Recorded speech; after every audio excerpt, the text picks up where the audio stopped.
Yeah, the south end of the farm yard is done. We're now into the fresh babies pen.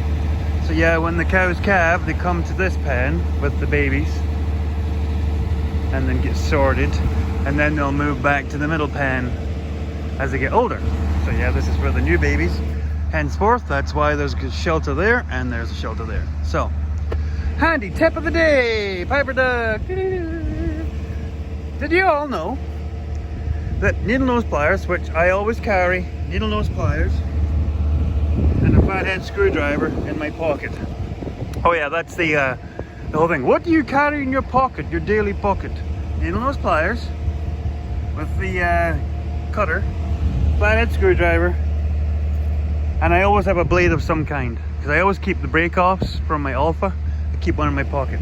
So, did you know that if you open a set of needle nose pliers all the way up, this part fits a 14 mil or 9/16 bolt. See, look, stays on. Most needle nose pliers, because I have two that I always keep handy, see, you can actually, they won't open any further. So, there, yeah. There you go, handy tip. If you ever stuck, because they had a plastic thing on here for opening and closing this to get to the grease points. And yeah, that didn't last very long at all. But 9/16 nut and pliers. Done. There you go. Let's get to the politics. Here's another one of my little tidbits, if anybody cares. If you go back a bunch of videos, I said, always keep your old disc bind blades if you run a disc bind. I have a bucket, even when the blades are worn out, I have a bucket and I put them all in there. Why? Because what I do is I cut them up and I make these little washers because they're large dimensions. So what they can then turn out to be is you can use them as wear plates when you're hitching up to equipment. Stick these underneath the tongue of your machine when you drop the pin through, because it's actually quite large dimension. I don't know if that's an inch. It might be an inch. So yeah, I used 4 to space out that new front light bar that I put on the old tractor that you'll probably see in the next video, because at this point I haven't filmed it yet. Yeah. Anyway, so yeah, so I just cut the blades off and then I make these washers. Case in point, here is one of the palpation gates from my maternity pen, and I don't know why. This is the lower one. I don't know why this one, the eyelet on the end of it to lock this one to the top gate, was broken off. I don't know whether it was when it was taken apart, it got dropped or something, and the end of the eyelet, like that part was broken off. So, there you go. It was actually the same radius as the loop that was already on it. So, yeah, and I know it doesn't look like it's set right, but I put it exactly where the edge of the eyelet was on the old piece. That's that part there. So yeah, I just stuck it on there, blip welded, weld, and then a couple of welds underneath. Because when it's actually in use, it's actually under not a lot of pressure, because we just swing the gate in, catch the animal, and then when we go to put the baby on the mum in the maternity pen, we swing this bottom gate back out the way. So it doesn't get a lot of use most of the time, but when you've got it locked out of the way and mom and baby are just hanging out in the maternity pen, you really want this gate to be secured out of the way and not flopping around. So, there you go. Like I said, keep all your old disc bind blades because they make good wear plates for hitch pins and they come in handy just for tabs.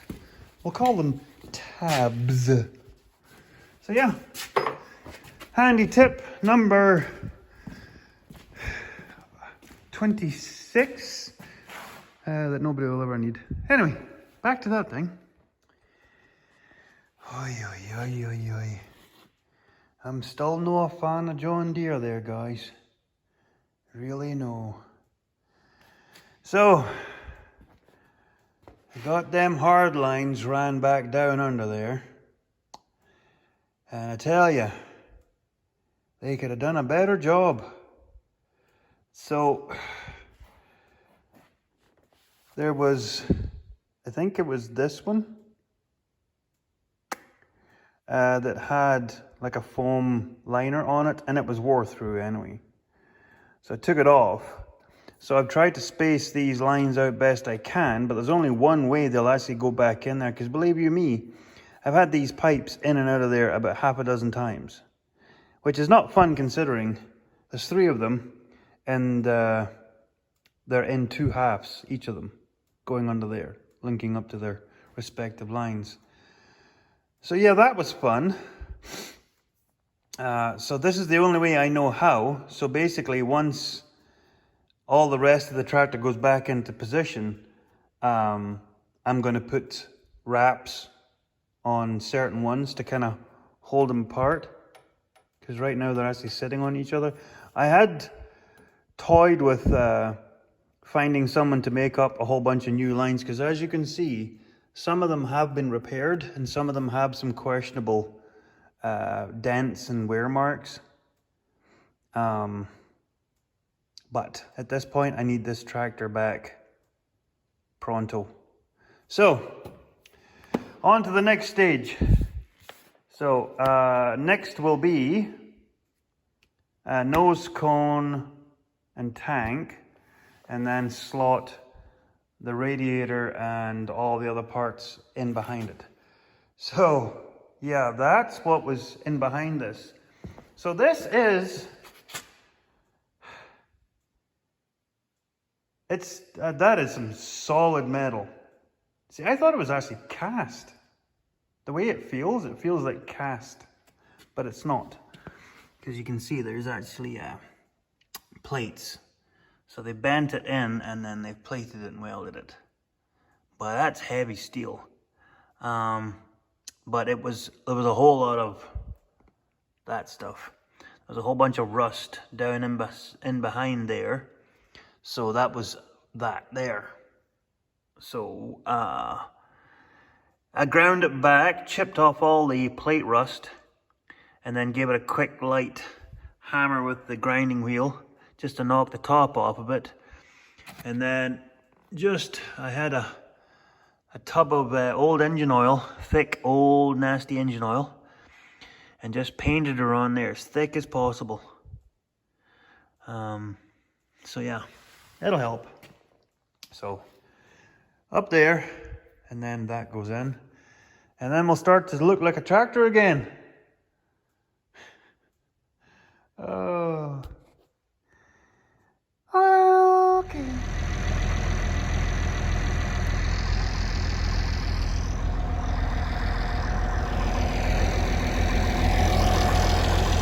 We're getting there. So far, we're past 90 loads already out. Between those 4, and then this one's gone, and the bullpen was thrown over into this one, so that's all gone together. So yeah, we're now into this one, and technically, once I get to about here, I can slow down as far as putting poop out, and then go back to getting some of the other fall jobs done, because for the most part I'll need a couple of loads of shale in there and maybe 1 or 2 in there, Then I'll need a couple in here, and then we need a whole bunch right where the tractor's sitting, if we can make that out, which is low, all the way through there, all the way through here, all the way back through to there. You can kind of see back to there. So yeah, this whole zone needs built up through here, and then there's a bit of a low spot back through to there, and then we like a low spot around the downpipe, and yes, that needs repaired, and then a low spot here, but this needs filled up back through up to there, because as I said in a previous video, we're putting a pad here, so it's going to be 40 feet this way and then 14 feet this way. So yeah, there'll be a pad right here, and that, for those who are new, is where that blue maternity pan will go. So I'll go over this when the concrete gets poured, but the maternity pan will sit here. So there'll be a pan in front of the maternity pan, and there'll be a bit of a pan behind the maternity pan. And then because the pan will sit, I'm thinking the pan will sit up right next to this side, and then because the pan is 12 feet, there'll be an alleyway down the side. That way it'll be big enough that a cow and cab can get past it as well. So yeah, the concrete will come right back up to here. So the one thing that's becoming evident now is when we poured this pad,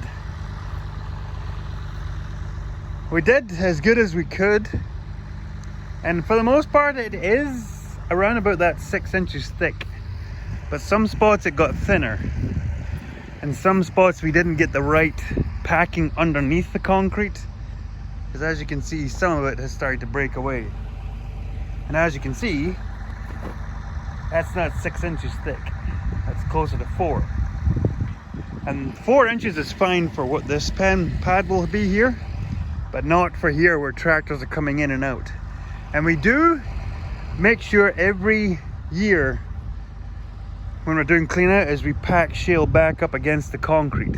That way it never gets undermined. But 20 years later, stuff happens. And yes, there is divisions every so often in wood. We are not doing that with the next pad. Someone had asked that if we were putting expansions. But what they tend to do now, and it's what they did with our workshop, you pour the concrete in one big continuous flow. And then what you do is afterwards you come back, and every 20 feet or so, you use the wet saw and you cut halfway through the concrete. And then if and when it does settle, the cuts snap. And that gives you your expansion joints.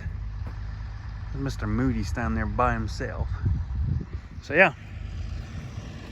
So next week is the start of October. And that is, as I said, my plan is to be getting ready to pour concrete the start of October. So the gravel shale guy, Billy, he is coming on Monday to go over where I want him to start dumping all the shale in there and in here, and then we'll put some fine screenings down here just to level up these tracks, because this is packed, this is hard packed anyway. If I can, I'm going to put my blade on and level this off a little bit, because it is a little high at the front. I want to pull it back a bit because I don't want to get too high with the concrete anyway. So yeah, at some point I'm going to have to try and true up all these pipes, because when I start to go put the top of the feed rail on, these all need to get pulled back into line. For the most part, these pipes are where the top of the feed rail is going to be, but you'll notice in there's a couple of low ones, so I'll have to add on pieces. The one has a screw. It has the male end for the drill stem, so I can just add a collar onto that one. I'll weld one onto this one, because This is the only other one I think I have to add to. So yeah, I'll just put a piece onto this one. I might just weld another one onto that too, instead of having a big ugly collar on it like those ones, because I'll probably cut that off instead of having to deal with that. But it's going to be nice to start doing that, and then like I said, I'm going to hammer in some posts behind the concrete pad for my other part of my design. We will discuss that at a later date. Keep that for a surprise. So yeah, last of the hot days of summer, fall should I say. Single digits next week, and then the first minus nighttime temperature within the next 10 days I saw. Oof, that thing has to get running here before long, before it gets too much colder, because there's still some cutting to do. Oh yeah, what do you do when you need you're needing new lights on your ancient old 66? It's crude, but it works. Yeah.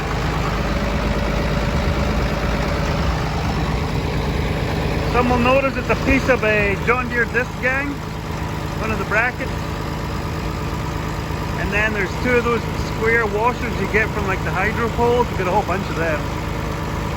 So yeah, just welded them on.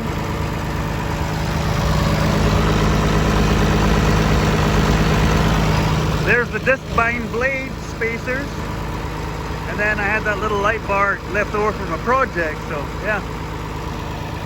Because this tractor, when it used to run the auger for the family farm over at the grain farm, I had already installed these LEDs. These are really bright lights. So yeah, there's two back here. And then there's a switch on the dashboard. In there. So yeah. Yeah, that's better.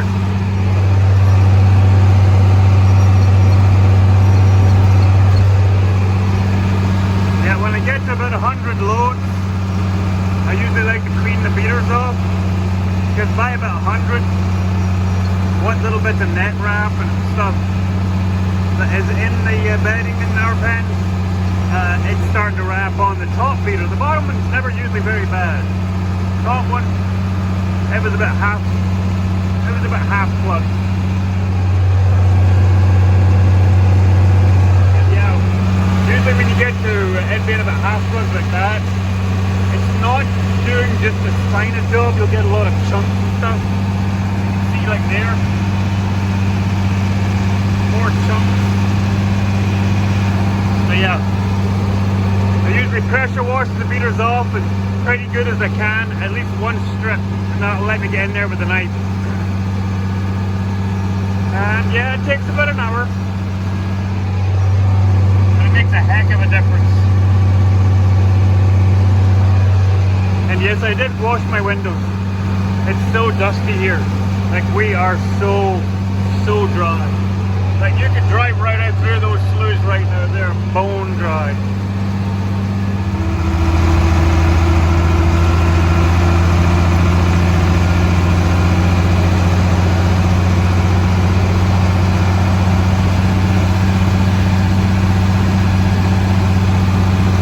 Lights in this car have never been so good.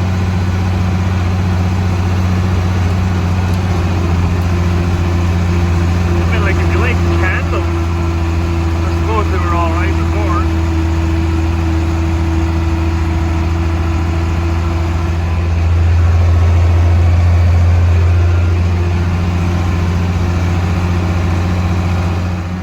There's Joker. There's April. There's Siggy. There's Bowie. And there's Bodie. Bodie. Big boy. Look at this. This is his mother. She's a third calver? Yeah, she's a third calver. Yeah, look at that. And Bodie is just like his mama. Aren't you, buddy? He's my boy. Yeah. Oh, tell ya. There's another one of these. If you could have 200 of them, I'd take them. Isn't that right, Bowie? Hey, darling.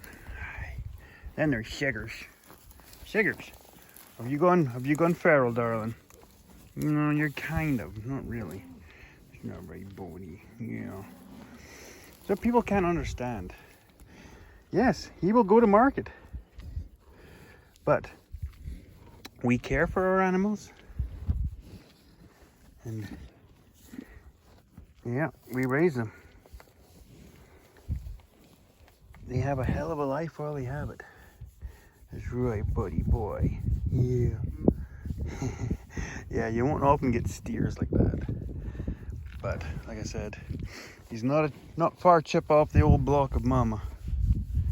Yeah. Okay, buddy, I gotta keep moving. You guys called me over here. Hey, Freddy. You guys called me over here. I thought there was somebody being attacked. April, you need to lay off the pies, girl. Not right, Joker. Joker didn't have a baby this year. No. She had one last year, though. Oh, yeah. Hey there, little Aggie. She's not very quiet. Ginny, she's quite nice.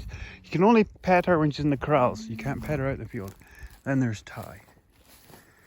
Ty is the reincarnation of our old matriarch Beauty that passed away a few years back. So yeah, she is spitting image of her mum. And acting wise, very much so. And she smells beautiful. Okay, I have to regularly check. We have a washout here, and I'm always paranoid that one of the older animals will trip and fall into these and get like upsided. But the plan is we'll trench out the rest of it, and then we'll run an underground line here. Here's Stompers. So guys, I'm taking you back up to the yard just so you know. I'll bring you back when we're doing that. I've got to go and see Stompers. I don't think there's anybody further away. So yeah, they're ready. This is, like I said, we have no moisture. None whatsoever. Lots of places like down in the States that have been dry, they're all getting rains now, 2 inches here and there. Hey, Stompers, we've had nothing. Any rains we do have, she smells lovely too. That's right, Stumps. Hey, Freddy. Hey, darling. Yeah. Okay, let's go, guys. PJ. Yeah, since the family got involved in program, you just flicked wet poo at me. Chippy. Since the family got involved in the, holy moly. That's one of the reasons why this is third in the roster to get plowed up, this field, because it's bad. Hey, Pugsley. Anyway, since the family got involved in programming the heifers when we keep back our crews, we've had a lot of really good luck. Probably 3/4 herd rate of them being petted. Penelope, how are you doing now? How are you now? How's it going? And if you guys remember, Puddin, that's in the cull pen, that's Penny's mum. Penny's a lovely cow. Penny can be quite moody though, like her mum. So, gonna do the Pied Piper thing? That's right. And walk them all back up. Oh, look at that. Little calves. See, I have to keep an eye on this. The little calves jump through the fence and then they hook the barbed wire ground over the power wire. Okay, I'll bring you back. Well, started third cutting. Tomorrow is October 1st. And yeah, probably anybody that's in this area will be like, why are you cutting? There's a chance of rain coming up. Well, they've been sort of humming and hawing about that chance of rain. And my main reason is my neighbor has started combining, and they actually started cutting down their green feed oats as well. And if they're cutting and harvesting, then it's safe to get going, because for whatever reason, weather always works out for them. They plant their crops late, and they've never been snowed out or frosted. They always get it off. So if they're going, I'm going.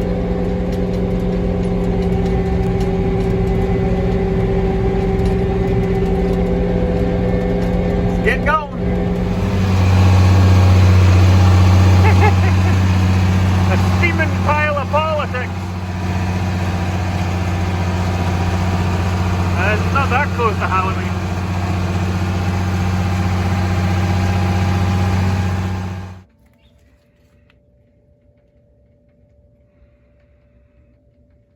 What is this about?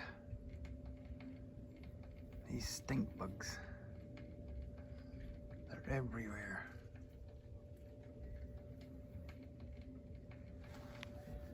Yeah. Honest to gosh. It's like when you see those rapper videos. You see those gangster types. Those guys are like 100 pounds soaking wet, covered in tattoos, but because they got some cheap gun that fell off the back of a truck somewhere, they think they're all that in a bag of hammers. See? Just because they got a weapon, they're Sylvester Stallone or Chuck Norris or something. These hobbit cows, just because they get the pointy stuff, they just bully their... These girls are going to be so happy when those hobbit cows go home. They get in here, they get eaten, and the next thing, the hobbit cows come, and they all back away from the bale, because they know old Bully Betsy there is going to come in here poking and shoving with them horns. Buggers. See? You can always tell where one of the pokies is, because all you see is the girls jumping away from the bale, because Pokey Joe comes in shoving and pushing. And for what? Why? Why do they need to keep going round and round the bale? Ornery. Just ornery. That's right, girls. Anyway. So, shale is coming in, and yes, this is the problem with shale. Especially the shale you get around here. It's not all broke up. Get all this big stuff. Normally we like to stockpile it and let a few frosts go through it, and it shatters all that up, because you don't want that going into your bedding and into your poop spreader, because well, you paid for it. So what I'll end up doing is I'll come back here with a skid steer, run over it a few more times, and then sledgehammer or a pinch bar and try breaking them up into smaller pieces, and just hope that by the end of winter it'll have all been packed down and broke up. So Billy is starting to drop over here, because that's pretty good there. I might drop a few bucket loads up there too though, around the water trough. But this is the bad spot here, because I want one here and then a couple in that spot through there, just to build it up back to this level where the concrete's going to go. And then he'll be spending the rest of his time over here. Then once he's hauled enough for the amount of bales that he says he really needs, then after that we'll sort of do a guesstimate of how much more I need and how much I'd like to stockpile, as versus how much spare time he has to be hauling, because he's a busy guy too. Anyway, back to loading political promises.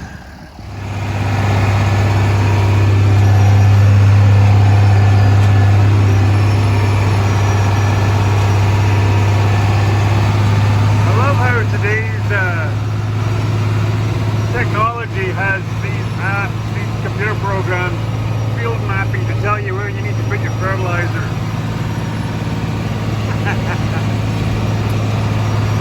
I think we all know where it needs to be and where it doesn't need to be.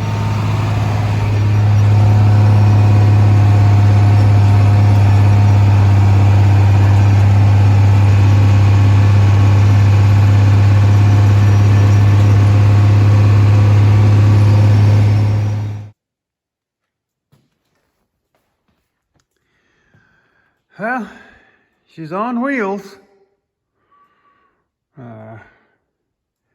Yeah, still a ways away from firing up, but it's looking more and more like a tractor. A little bit like a tractor. Oh, you'll notice something missing. Yeah. Oh yeah, pressure tested the oil cooler. It held up. So that's not where any fluids were coming from. So, don't know. The only thing I think of, now that I look at it, is maybe the cap spring is letting go. And I've got fluid. Because that's where the goobers were on the cooler. Which is sitting right here, as you can see. As you can see, this is where all the goobers were. Not so much goobers over here, but goobers, just a minute, I'll move this over to here. Mainly goobers here, which would align with the overflow from the radiator. Yeah, that's why it's so dirty. Especially in around here, you'll see lots of goobery, choppy dirt, and not this, which should be attached there. Yeah. No, this isn't entirely on Piper Doug. No. I've known since we started having oil leaks and having to take the front of the tractor apart. I've known that this has been an issue because when I went to open this up, this was sitting out like that. And anybody who knows these tractors know that this is supposed to be in there. Well, this whole thing is bent. And as you can see, I can fit this in and out quite easily.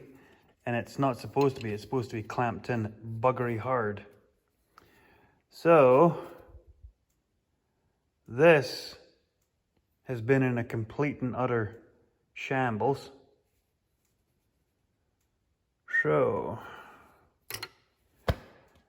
there's an easy way to get rid of $550.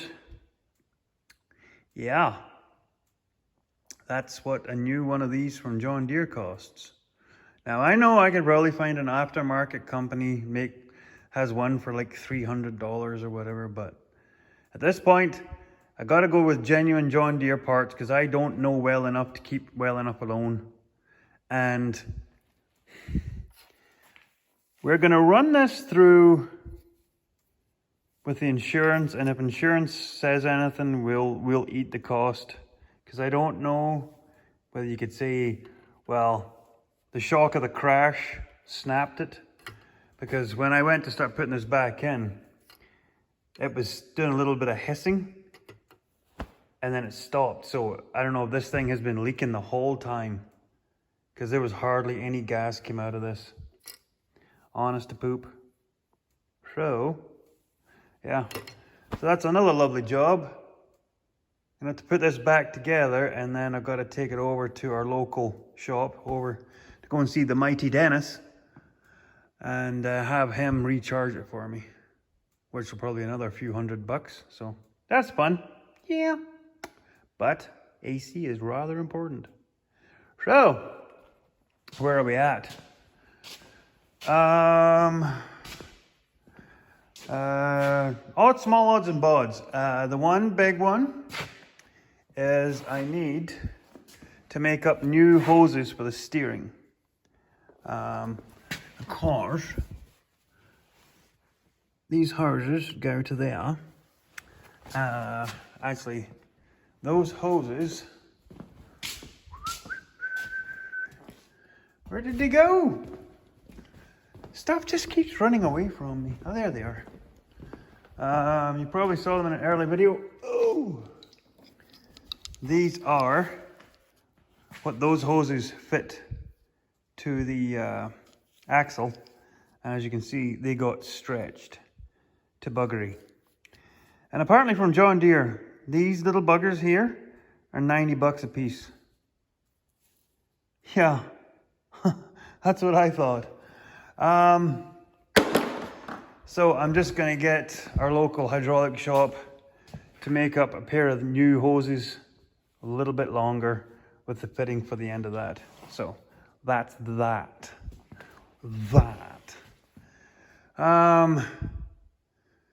So I'm pretty well ready to start chucking fluids back in it. I got to let it down off the blocks. That's the other big one.